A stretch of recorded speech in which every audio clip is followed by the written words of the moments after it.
పార్క్లో ఈ అగ్ని కీలలు ఎగసిపడ్డాయి.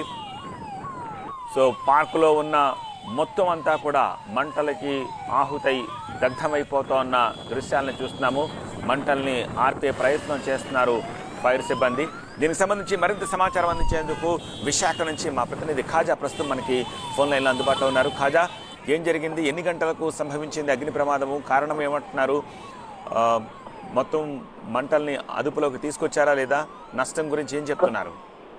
ఖచ్చితంగా షార్ట్ సర్క్యూట్ కారణంగా ఈ అగ్ని ప్రమాదం జరిగిందని ప్రాథమికంగా ఫైర్ అధికారులు ఒక నిర్ధారణకు వచ్చారు. అయితే ఆర్కే బీచ్ లో ఈ ఒక్కసారిగా భారీగా ఎగసిపడుతున్న మంటలతో స్థానికంగా ఉన్న పర్యాటకులు తీవ్ర భయాందోళనకు గురయ్యారు. ఎందుకంటే ఆర్కే బీచ్ కు ఆనుకునే ఈ డైనోసార్ పార్క్ ఉంటుంది. ఇది ప్రైవేట్ ఒక సంస్థ వారు దీనికి పెట్టి చిన్నపిల్లలకి ఆడుకునేందుకు మొత్తం పరికరాలన్నీ అక్కడ ఏర్పాటు చేశారు. అయితే ఇది సాయంత్రం 4-5 గంటల నుంచి ఇది అందరికీ అలౌట్ చేస్తూ ఉంటారు. మార్నింగ్ కూడా దీన్ని క్లోజ్ చేసి ఉంచుతారు. అయితే ఒక్కసారిగా లోపల ఒక రూమ్ లో చెలరేగిన మంటలు క్షణాల్లో ఆ డైనోసార్ పార్క్ మొత్తం వ్యాపించాయి. ఎందుకంటే ఆ పార్క్ అంతా కూడా ప్లాస్టిక్ మెటీరియల్ ఎక్కువగా ఉంటుంది. అలాగే